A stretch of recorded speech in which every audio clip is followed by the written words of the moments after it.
Welcome to One Man's Tracks, the secondhand music channel. After tackling At the Drive-In and Sparta earlier this month, link down in the description there for you, I've decided to task myself with ranking another impossibly difficult discography to continue on my little El Paso musical expedition. Today, we're faced with a complex band whose conceptual density demands that you submit and surrender yourself to their experimental rock whims. A group committed to expanding horizons with their radical progressive fusions and merciless creative drive. Let's get into ranking the inscrutable catalog of the mysterious, prodigious, punk rock pundits Cedric Bixler Zavala and Omar Rodriguez Lopez of the Mars Volta. Challenging as it was, this has been an eye-opening and rewarding exercise with every single one of these LPs providing thoughtful, emotional storytelling with rarely a dull moment. As a relatively new fan, I'm pretty lucky to not have much bias or nostalgia with regards to how long some of these albums have been out, but that said, since it only came out last Friday, I've just barely had enough time to process their acoustic album, and really just enough time to compare it with my least favorite Volta project, their September 2022 self-titled comeback record, the Mars Volta. With a group as subversive as TMV, expecting the unexpected has proven to be an excellent strategy here. Their first release in 10 years, the Mars Volta is easily the band's grooviest, most pop-centric record, with far clearer lyricism and only the closer even reaching that 4-minute mark. It's easily the band's most accessible project, and while I say it's their worst, I wouldn't say it's a bad album. Propelled by smooth Latin instrumentation, this danceable drum and bass synth pop even has an occasional neo-psychedelic atmosphere thrown into it. It's surprisingly hopeful and even lighthearted at times, but the Mars Volta does still see the band struggling with uncertainty and their misfortunate pasts, a sentiment that's obviously shared on Que Dios te maldiga mi corazón, which is just an acoustic reimagining of last year's self-titled return. Surprisingly, a slight improvement from the Mars Volta, Que Dios te maldiga mi corazón accomplishes a very similar feeling, but strips these songs down even further, delivering them with a consistent, calm clarity. It more prominently puts on display those sweet, cool Hispanic waves, and Cedric's vocal performances grow increasingly compelling as this thing progresses. Wonderful stand-up bass work and solid traditional percussives. It takes its time to grab hold and does waver at points, but from its title track all the way to Collapsible Shoulders, I find this record to be quite touching. I prefer this version also of Graveyard Love, and I think they did a great job with Ekis 3 as much as I probably still prefer the original. When it comes to the Mars Volta, that self-titled album, I do think it starts and ends stronger, but as catchy as some of these choruses are, it stylistically kind of loses me when it comes to these cleaned up, synthier, throwback pop rock cuts like Vigil, Graveyard Love, No Case Gain, and even Collapsible Shoulders. Sadly, neither of those have the energetic fire, the anxious tension, or the roaring emotive thunder that this band initially pulled me in with. As much as I do enjoy their calm reflections, I much prefer rocking out to a more drastic catharsis. Therefore, I've felt fit to place their other acoustic album from June 2009 next on the list. It's Octahedron. It's also their next shortest project at just 50 minutes, and their first without founding keyboardist Isaiah Ike Owens. They stripped down the band even further, with Cedric and Omar leaving Adrian and Paul out of the band here too. It really does feel like a skin-shedding sort of project where they revisit a bunch of those familiar Mars Volta themes of loss, political rage, and disappearances, while maintaining a fairly familiar haunted vibe. All of its 8 tracks are well executed, even quite catchy with that Teflon chorus burning so damn bright. It just never seems to quite reach the levels of fulfilling theatrics that make their other records so re-listenable and satisfying. I think Desperate Graves does get the closest, and since we've been wrong, Halo and the aggressive kind of Chili Peppers vibes of Cotopaxi all get quite close, but besides the super engaged closer Luciforms, it feels more so like a cool collection of singles rather than an album with all that compelling of a progression. Next up, and likely unsurprisingly, is the band's Spacious Escape. Their drawn-out send-off all about breaking free and just managing a troubled home life, released in March of 2012 during those At the Drive-In reunion shows. It's Nocturnicate, an album that initially I found pretty underwhelming and took a few listens to start to dig into it a little more, and after going through the track-by-track analysis with Cedric on YouTube, I'll link that one down in the description, super helpful stuff, I really managed to start accepting this one's pained and bittersweet invitation. Heading in a slightly more straightforward direction, but still staying dynamic as ever, the band plays with the new and the old edges of TMV, with some more open, pop-leaning synthier cuts like the Conjugal and Trinket's Pale of Moon, as well as those throwback kind of Bedlam-era cuts like Moloch Walker and the title track. It brings those two elements together, combining them really well on tracks like Dyslexicon and for another fantastic finisher called Z and Two Knots. With maybe the exception being their most recent release, I find this album to have the clearest narrative path. Each of these songs and the way they're written aren't as foggy or as muddied as their previous stuff, or even as cryptic for that matter, and so I can kind of understand after doing a little bit of analysis where each track is coming from and put together the kind of traumatic childhood story that they're building here. I do think it lacks a bit of punch here and there. I like when Cedric starts playing around with slightly different vocal registers. I think Empty Vessels is quite moving, and the Conjugal definitely stands out for it. But I'm just not convinced by tracks like Aegis, Lapochka, Imago. I find them quite middling and forgettable, kind of a little meandering, and it just ends up leaving Nocturnicate feeling unfortunately overstretched. On to the top 5 now, and I know you might be thinking, hey, there's only 4 more Mars Volta Studio LPs left. How can you be only in the top 5? Well, I'm feeling inclined to include one of the most interesting live albums that I've ever encountered, so November 2005 Scab Dates is gonna sneak on in here just to further complicate things. And what a ride it is. A total tour amalgam from flying in, setting up, to playing some exciting, expansive rock tunes, heading backstage, coming back on for an encore, and then the final call to head back home and take a bath. Scab Dates is an experience. Omar takes a bunch of live recordings from shows during their Deloused and Francis tours and mashes them into one massive 73-minute prog journey. It's just a load of fun with only a few actually recognizable tracks on it. It all culminates in this full-on 5-part winding cicatrix experimental offshoot that makes up the majority of this thing's runtime. The other 2 familiar faces are the likes of an initially urgent Take the Veil that itself is split into 3 jamming, reverberating pieces, as well as Concertina, a track that came from their debut Tremulant EP.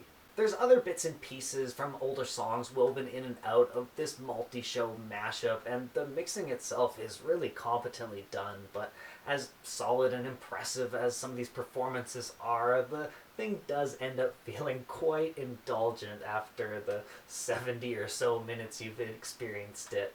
It is not the clearest expression of a true live experience either. Specifically, that unique mixing process does give me so much more to reflect upon as I revisit this and become more acquainted with this era of the Mars Volta. As much as it's definitely not quite as catchy or have as many of those big memorable moments as the previous records I've talked about, Scab Dates still rocks, and if you are willing to make it through some of its more challenging moments, you will be greatly rewarded, especially with that rockin' finale of Cicatrix Part 4 or 5 or whatever it is. Now things start really heating up with 4 outstanding, gripping concept albums that, kind of depending on my mood, tend to shuffle around just a little bit in their rankings. I've been on quite an emo kick this past year, and these records in particular tackle some of the most deeply uncomfortable, unjust human experiences with an uncompromising emotional weight. These difficult journeys told through expansive, psychedelic epics whose meanings are shrouded by a potent, elusive lyricism and convoluted theatrics that force me into a ruminative state of awe and wonder. They're all so special in their own right, but I'm committed to a list format here, so the 4th spot on this list goes to probably the least conceptual of the remaining albums. Let's get into the dismantling religious vignettes of September 2006's Amputexture. Truly a massive project in scale and expression, attacking indoctrination, paranoia, mindless sacrifice, revenge, and more across 8 sweeping psychedelic tracks that add up to just over 76 minutes long. This Jeremy Ward-coined portmanteau rolls in atmospherically off the back of Vicarious Atonement, setting this album's resounding, tense, resentful tone and preparing us to take off with its hulking second song, Tetragrammaton. A vast, uninhibited, multi-phase number that is both challenging and adventurous, with some noteworthy breakdowns, tempo shifts, and spacious expanses. It can be a lot to process, so maybe if you're on the fence or just getting started with the Mars Volta, skipping right over to Vermicide into Mecha Amputexture provides a slightly more straightforward and coherent introduction to what and where these guys are capable of exploring and extrapolating upon. Not that I'd consider either of those tracks simple by any stretch, just their more conventional flow makes them more approachable in my view. They bring us onto this album's soft Spanish center, a brief moment of reprise from the progressive onslaught that is the Asios Magdalena, which is Magdalena Asylum, so it's obviously there's a bit of chaos going on internally, but it does on the face value come off nice and sweet, especially because I don't understand Spanish all that well. It does, however, hit back at some creeping tension when you switch over to Viscera Eyes, whose finale just reignites this whole project for one last vengeful epic called Day of the Baphomets. Then we close on out with a bit more of a Floydian expression, a gentler reverberation, but as much as it feels like you're kind of returning back where you started, this time you're burdened with a vulnerable understanding. Super dynamic and progressive, Amputexture seems to prioritize atmosphere over accessibility, and while I do find it incredibly gripping and thought-provoking, it maybe doesn't feel quite as moving or have as many standout moments as my 3rd favorite Mars Volta record. January 2008's Cursed Soothe Spooky Assault, the Bedlam in Goliath. This time more specifically taking on women's treatment within religion as a defining thematic concept, thanks to a couple of spirits that Cedric and Omar contacted through their Ouija board that Omar found while he was in Jerusalem. The Bedlam just screams right out the gates with the fantastic, tenacious aberrancula that sets up one of my absolute favorite Volta tracks, Metatron. This song seemingly describing the album's creation process of transcribing those Ouija board stories. It's so torn and so radically performed with such an immediate chorus. I absolutely cannot get enough of this one, especially because it leads into one of my kind of singular sore points on the record, this wild, robotic intro and outro that comes in for Ilyena that, as out there and kind of fascinating as it is, and what happens in between those points is really quite great the more I get into it, but it's just that little piece there that comes right after one of my favorite parts that I tend to get a little hung up on every time I listen to this. This album's Grammy Award-winning lead single, Wax Simulacra, has a similar tenacity to the opener, but it's more direct and even shorter. It's like a vigorous, eccentric Red Hot Chili Peppers cut. It's great and intense, but in the grand scheme of the record, it isn't all that noteworthy, and I think I much prefer the catchier, funky rock of Goliath. There's only one song that I'm still not quite feeling, that being Tourniquet Man, but it's short enough and quickly made up for by the propulsive, subversive caballetas, and then you run right into the moving, defiant Agadez and Asclepios, then you have the intensity of Ouroboros. There's just so few moments on this album that I'm not just locked right into the stirring, in-your-face grandeur of the Bedlam in Goliath.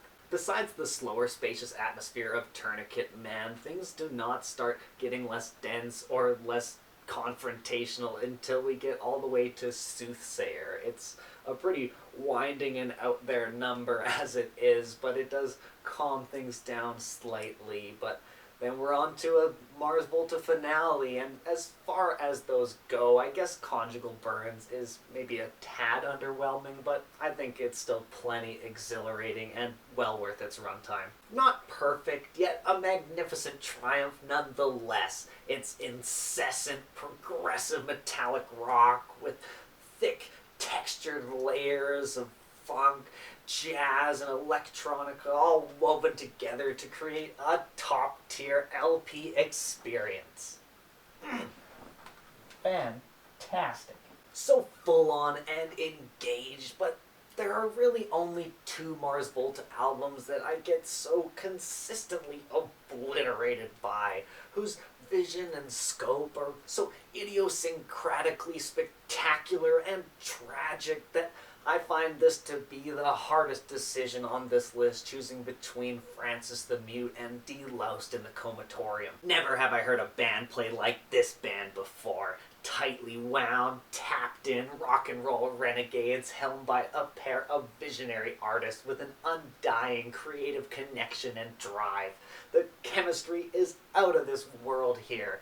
They produce these mind-bending conceptual rock cornerstones by channeling severe grief, loss, anxiety, and vengeance through these exceptionally impassioned, intoxicating sonic expeditions. Both albums are heavily influenced by the deaths of close friends and fellow addicted El Paso artists, Deloused protagonist's journey being an allusion to the life and death of Julio Venegas, and then Francis the Mute being a quasi-tribute to their sound manipulator Jeremy Ward, who overdosed just a month before Deloust's release. The deeper concepts go eons beyond just suicide and overdose, though. Deloused being this kind of multi-dimensional, intermind collapsing chaos, and an interesting outlook on dissociative identity disorder. And then with Francis the Mute, you follow the story of a quote-unquote failed abortion in his revenge thriller fantasy. It's completely wild, and it's based off of just the ramblings they found in a notebook that Jeremy found while he was working as a repo man. Pretty wild stuff. Francis is the longest Mars Volta album, and that technically doesn't even include the nearly 15-minute title track that helps quite a bit to contextualize this mystifying concept piece. If it were included, it would stretch this out to over an hour and a half of whirling art rock theatrics, and even without it, it still contains some of the most unbelievably explorative cuts. Like with my absolute favorite of all their openers, the character introduction to Cygnus Vismon Cygnus, and it just keeps rolling from there. You get the nearly poppy, deadly invitation from the widow, and you turn the trippy corner towards the over-the-top, lively Latin rebuttal that is El Viajes, a phenomenal song that floats on into the spooky, mournful defeat of Miranda. That ghost isn't holy anymore, just wow! Not to mention the 5-part, 32-minute, tragically beautiful closer, Cassandra Gemini, that progresses along an engrossing, dramatic misadventure of bloody rampages and uncertain, uncomfortable realizations. The whole thing is so extravagant, it's even operatic at times. It can be quite the thing to behold. Francis the Mute is a modern, progressive rock behemoth that is difficult to process, sure, but oh so rewarding for those willing to tackle its unique, creative majesty. So far out and phenomenally assembled, yet it's still not their most mind-melting release, so step aside, Francis. It's time for age to come before beauty, and at nearly 20 years old now, it still thrills and baffles listeners to this day. Their very first LP and my absolute favorite Mars Volta album. Released in June of 2003, here's Deloused in the Comatorium. From its swirling, out-of-this-world beginnings to its fateful, manic finale, this legendary project is a visionary masterclass in invigorating, progressive, metallic art rock fusioneering. From the hooks to the breakdowns, John's drumming, Flea's funk, the exceptional expressions of panic and isolation. Every single time I put this thing on, I'm enthralled for the entire hour of absolutely unbelievable songs. Inertiatic Roulette, Drunk Ship, Ariatarca, Cicatriz, Take the Veil, all so unbelievable. I love it all so much that I'm gonna have to go and do an entire deep dive and pick apart this album's brain-breaking backstory, going track by track on another retrospective review video that's gonna top off this whole El Paso extravaganza. So if you've made it this far in the video, definitely leave a like and consider subscribing to catch that video when it drops real soon. I'll link it right there when it's done. In the meantime, you can check those other ones out. Thanks so much for watching, guys. Leave a comment below on your rankings of the Mars Volta albums, and just take all the best care, guys. I'll see you on the next one. You take the